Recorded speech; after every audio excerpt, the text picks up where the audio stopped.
August 9న కలకత్తాలో జరిగినటువంటి దారుణం ఏదైతే ఉందో, ఆర్జికర్ ఆసుపత్రిలో ఒక ట్రైనీ డాక్టర్పై జరిగినటువంటి మానభంగం, హత్య ప్రపంచమే దిగ్భ్రాంతి చెందినటువంటి విషయం. ప్రపంచంలో ఉన్న ప్రతి మనిషి కూడా ఈ యొక్క విషయం తెలిసి దిగ్భ్రాంతికి గురయ్యారు. ఇంకా భారతదేశం గురించి చెప్పక్కర్లే. కానీ చాలామంది భారతదేశంలో దీన్ని లైట్ తీసుకున్నారు. ఈ భారతదేశంలో కామనే కదా అని. దీనికి ఒక సొల్యూషన్ వెతకడం, దీనికి ఒక పరిష్కార మార్గం చూడడం ఇంతవరకు ప్రభుత్వాలు చేయలేదు, నాయకులు చేయలేదు, అధికారులు చేయడం లేదు. ఇవన్నీ పక్కన పెడితే ఇలాంటి వెధవలకి సపోర్ట్గా నిలుస్తున్నవి ప్రభుత్వాలు. రాష్ట్ర ప్రభుత్వాలు వాళ్ళ పరువు పోకూడదని తప్పుని కప్పిపుచ్చుకోవడానికి ఈ సమాజాన్ని భ్రష్టు పట్టించేస్తున్నారు. అలాంటి ప్రభుత్వంలో నెంబర్ 1 ప్రభుత్వం ఏదైనా ఉందంటే అది టీఎంసీ ప్రభుత్వం. మమతా బేగం పేరుకే ఒక మహిళ, కానీ అత్యంత చండాలం, దరిద్రమైనటువంటి ముఖ్యమంత్రుల్లో మొదటి స్థానంలో వస్తుంది ఆమె, మమతా బేగం. సరే, ఆగస్టు 9న జరిగింది. తనకు సంబంధించినటువంటి టీఎంసీ నాయకులే అక్కడ అన్ని ఆధారాలు చెరిపేయడానికి ప్రణాళికలు రచించారు, రౌడీయిజం చేశారు. ఆ దొరికిన వాళ్ళు, ఆ నేరం చేసిన వాళ్ళు కూడా టీఎంసీకి సంబంధించిన వాళ్ళే. అయినా కూడా వాళ్ళపై ఎటువంటి యాక్షన్ తీసుకోలేదు. ఆ కేసుని ఎలాగైనా మాఫీ చేద్దామని ప్లాన్ చేస్తే చివరికి అది సిబిఐ చేతికి వెళ్ళింది. ఈ హఠాత్ పరిణామానికి కంగు తిన్నటువంటి మమతా బేగం వెంటనే రోడ్ల మీదకి వచ్చింది.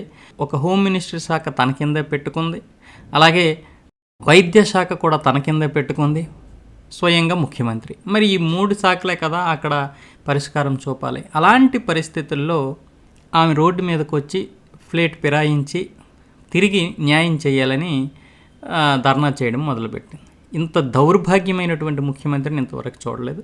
సరే, ఇన్ని రాస్తారోకులు, ధర్నాలు చేసి న్యాయం చేస్తామని చెప్పింది ఆమె ప్రభుత్వం. డాక్టర్లకి న్యాయం చేస్తాం, అలాగే భద్రత పెంచుతాం, అమ్మాయి తల్లిదండ్రులకు కూడా న్యాయం చేస్తాం, నిందితులకి కఠినంగా శిక్ష పడే విధంగా కూడా చర్యలు తీసుకుంటామని చెప్పింది. సరే, అది సిబిఐ చేతికి వెళ్ళింది. వాళ్ళు శిక్షలు వేయడానికి సిద్ధంగా ఉన్నారు. శిక్షలు కూడా పడ్డాయి, ఎంక్వైరీలు జరుగుతున్నాయి. కానీ మరి భద్రత ఏది? చివరికి 41 రోజులు ధర్నా చేసి రాస్తారోకులు, ధర్నాలు, నిరసనలు చేసినటువంటి డాక్టర్లు ఎవరైతే ఉన్నారో వాళ్ళని సైలెన్స్ చేసింది సుప్రీంకోర్టు కావచ్చు, మమతా బేగం ప్రభుత్వం కావచ్చు. సైలెన్స్ చేసి ఇప్పుడు వాళ్ళకి భద్రత పెంచట్లేదు. అంటే ఇచ్చిన మాట తప్పారన్నమాట. దీనివల్ల మళ్ళీ జూనియర్ వైద్యులు మంగళవారం, అంటే ఈరోజు తిరిగి ఆందోళనలు చేపట్టారు. తమ భద్రతపై రాష్ట్ర ప్రభుత్వం నుంచి సానుకూల వైఖరి కనిపించడం లేదని కూడా ఆరోపించారు. మా భద్రతకు సంబంధించిన డిమాండ్లను నెరవేర్చడానికి రాష్ట్ర ప్రభుత్వం నుంచి ఎటువంటి సానుకూల వైఖరి కనిపించడం లేదు. సీఎం మమతా బెనర్జీ చర్చల సమయంలో ఇచ్చిన హామీలు నెరవేర్చేందుకు రాష్ట్ర ప్రభుత్వం ఎటువంటి ప్రత్యామ్నాయాలు చేయడం లేదని కూడా విమర్శించారు. విధులకు శాశ్వతంగా విరమణ తెలిపి ఆందోళనలు కొనసాగించాలని నిర్ణయించుకున్నామని ఒక డాక్టర్ కూడా మీడియాతో చెప్పారు. అదేవిధంగా తమ డిమాండ్లపై రాష్ట్ర ప్రభుత్వం స్పష్టమైన చర్యలు తీసుకోకపోతే ఇది పూర్తి స్థాయిలో కొనసాగుతుందని కూడా వెల్లడించారు. ఇక సెంట్రల్ కోల్కతాలోని స్క్వేర్ కళాశాల నుంచి ధర్మతల వరకు బుధవారం జూనియర్ వైద్యులు మార్చుకు పిలుపునిచ్చారు. తమతో పాటు ఈ మార్చులో పాల్గొనాలని ప్రజలను కూడా కోరారు. పశ్చిమ బెంగాల్లోని ఆర్జికర్ ప్రభుత్వ కళాశాల ఆసుపత్రిలో ఆగస్టు 9న జూనియర్ వైద్యురాలిపై జరిగిన హత్యాచార ఘటన దేశవ్యాప్తంగా సంచలనం సృష్టించింది. బాధితురాలికి న్యాయం చేయాలని వైద్య విద్యార్థులు నిరసనలు చేపట్టారు. ఈ ఘటన పెనుదుమారమైతే రాపడంతో సుప్రీంకోర్టు దీన్ని సుమోటోగా స్వీకరించింది. ఈ క్రమంలో వైద్య విద్యార్థులు విధుల్లో చేరాలని సూచించింది. ఇక పశ్చిమ బెంగాల్ ముఖ్యమంత్రి మమతా బెనర్జీతో చర్చలు జరిపి తమ డిమాండ్లపై రాష్ట్ర ప్రభుత్వం హామీ ఇవ్వడంతో 49 రోజులు కొనసాగించిన నిరసనలు విరమించి గత నెల 21న పాక్షికంగా విధుల్లో చేరారు డాక్టర్లందరూ. అలాగే హత్యాచారానికి గురైన వైద్య విద్యార్థికి న్యాయం చేయాలనేది వైద్య విద్యార్థుల ప్రధాన డిమాండ్. ఇక ఆరోగ్య కార్యదర్శి ఎన్ఎస్ నిగమను విధుల నుంచి తొలగించడం, రాష్ట్రంలోని అన్ని వైద్య కళాశాలల్లో భద్రత చర్యలు తీసుకోవాలని, ఆసుపత్రుల్లో పోలీసుల రక్షణను పెంచాలని, శాశ్వత మహిళా పోలీస్ సిబ్బందిని నియమించాలనేవి వారి డిమాండ్లు. ఇంత డిమాండ్లు వీళ్ళు చేస్తున్నారంటే మమతా బేగం ఇంత జరిగినా కూడా వాళ్ళకి సరైనటువంటి భద్రత కల్పించకపోవడం అనేది కావాలని జరుగుతున్నటువంటి ఒక కుట్ర. సిబిఐ చేతిలోకి వెళ్ళిపోయింది. అందరూ తనకు సంబంధించిన వాళ్ళందరికీ శిక్షలు పడతాయి అనే బాధలోనే ఆవిడ ఉన్నారు. వాళ్ళకి ఎలాగైనా బెయిల్ ఇప్పించి బయటికి తీసుకొచ్చి తన పక్కన కూర్చోబెట్టుకొని మంచిగా వాళ్ళకి బిర్యానీలు తినిపించితే ఆమె సంతోషంగా ఉంటుంది. అంతేకాని ఈ డాక్టర్ చనిపోయిందనే పశ్చాత్తాపం మమతా బేగంలో ఎటువంటి పశ్చాత్తాపము లేదు. ఆమెకు అలాంటి ఇది కూడా లేదు. ఎందుకంటే ఆమె చనిపోవడం కంటే కూడా వాళ్ళకి తనకు సంబంధించినటువంటి వ్యక్తులు జైలుకి వెళ్ళడం అనేది ఆమె జీర్ణించుకోలేకపోతుంది. ఆర్జికర్ ఆసుపత్రి మొత్తం ఆమె కంట్రోల్లోనే ఉంది.